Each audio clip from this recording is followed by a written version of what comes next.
I had to stop thinking normal. I had to stop thinking normal. I can no longer be a common man walking around doing common things.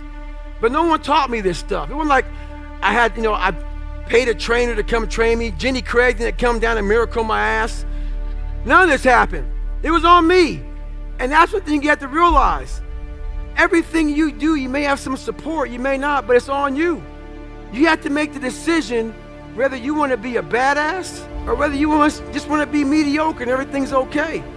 We have to break the barriers within our minds, within the world, and it starts with yourself. It starts with yourself. You got to break the barriers down within yourself and just go there. You got to go to yourself. You're going to find peace from going to war with yourself, because we all got shit. We all got shit. People look at me. The reason why my story resonates with people, because I don't hide. I'll tell you exactly who the fuck I am. I will admit to it. People are great at hiding. So they want to just find peace. No, you got to take your shit, fix whatever's fucked up in you. Don't just shove it under the rug. Fix it, and then you'll find some peace later after you fix some shit. So now I'm realizing this. I go home, several months go by, and now I'm like, okay, here we go. It's time to be a Navy SEAL. With success in life comes more haters. Don't make them hurt your feelings. Use them for fuel. Use them for energy. In times of need, put them on the fucking mental Rolodex in your mind. And when you don't want to do shit, roll through your brain. Pull up that motherfucker that you need. That person who said you couldn't do something. Weren't fast enough, good enough, smart enough, whatever the fuck it may be. Use them for energy. Instead of killing them with kindness, torture them with fucking success. In life, we have to continue pushing past the odds. Use everything this world has to give you for fuel. Stay hard. It's so easy to be great nowadays, my friend, because most people are weak. Most people don't want to go to that extra mile. Most people don't want to find that extra because it sucks. It's miserable. It's lonely. You talk about that you were kind of, lonely by yourself. I was the same way. And that used to hurt me growing up. Now I fucking thrive in that shit. That's the only place to be. We all have a dungeon. I'm just willing to talk about mine. Yeah. Most of us aren't willing to talk about it. I'm willing to talk about my dungeon. I wasn't building that so-called mental toughness. Mental toughness isn't something that you sample. It's something that you live in every day. So when something hard would happen to these kids, like in Hell Week, it would draw on something that made them very insecure. And they look for comfort. Whenever hardness comes, and you don't know what it is, it may be different for you than it is for me, but you go back to your insecurities. And then when you go back to your insecurities, you then look for comfort within those insecurities. And we all look for that cookie that your mom used to give you when you were sad, when you were sick. We look for our wife or our husband. We look for comfort. It's in those moments you must retrain your mind to think differently in hell. This isn't for the masses. This is for those who want to leave normal behind. Those who are in search of a new realm. It's a lonely journey. You're isolated. Those who used to keep pace with you will fall off. They'll see where their world ends and yours begins.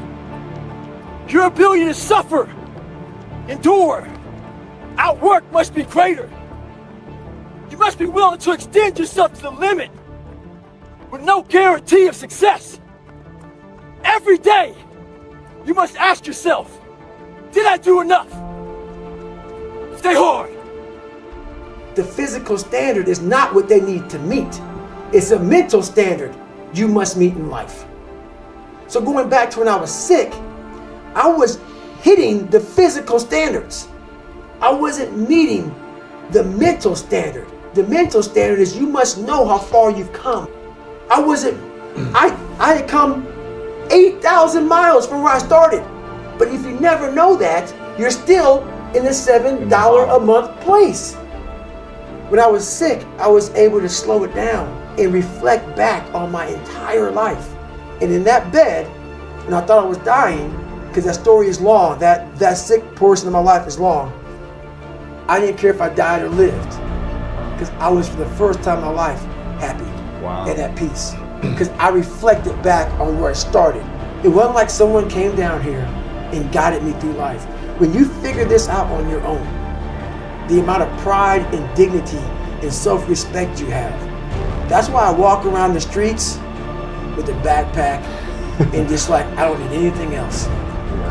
You figure it out by going inside yourself, by callousing over the victim's mentality.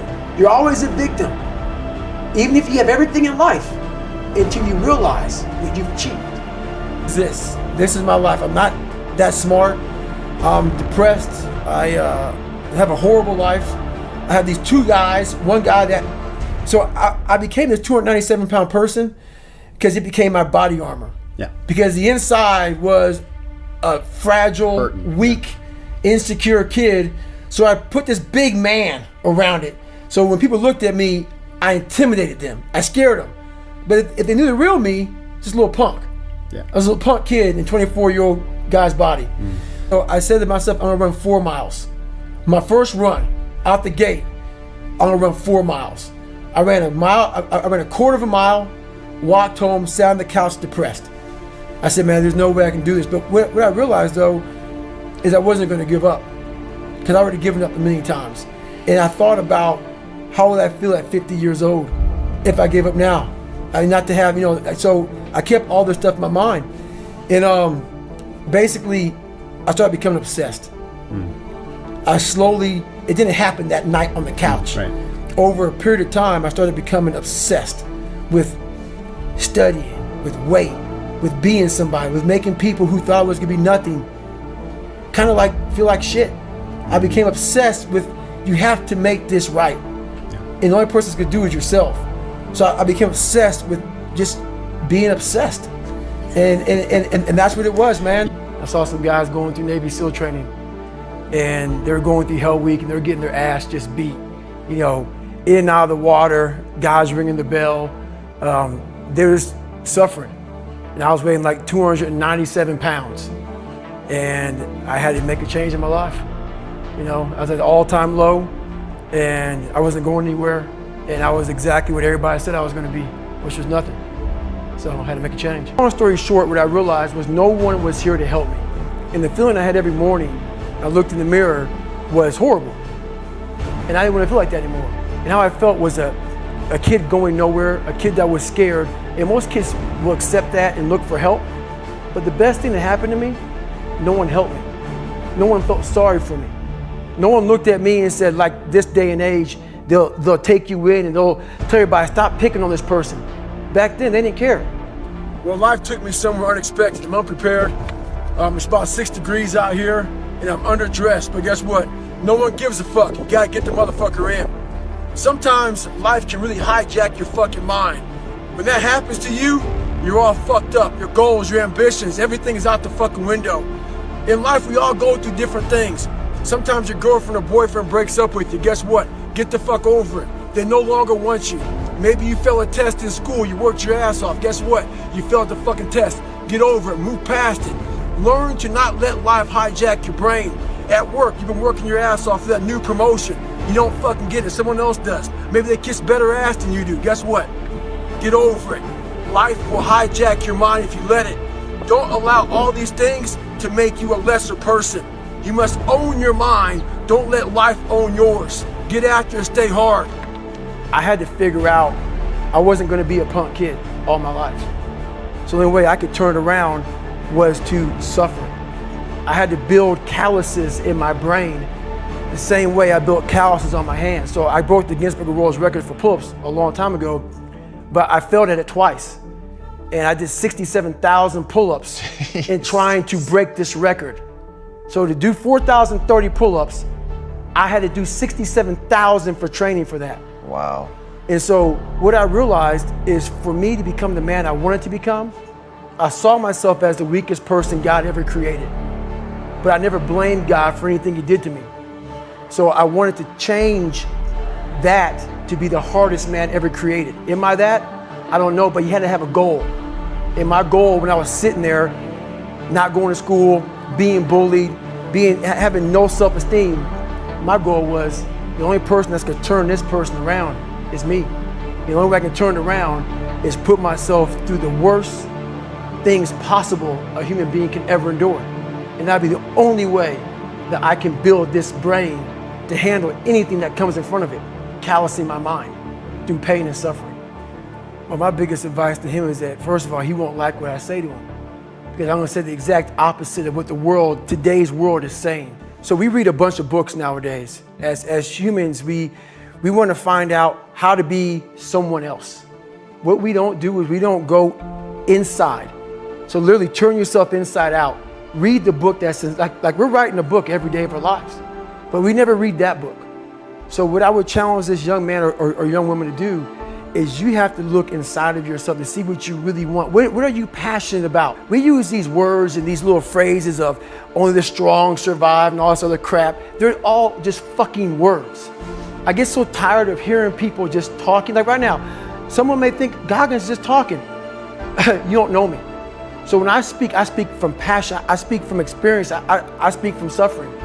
I have to tell this young man or woman that the only way I believe, and this is my experience in life, the only way you're ever going to get to the other side of this journey is you have got to suffer to grow. To grow, you must suffer. And some people will get it, and some people won't.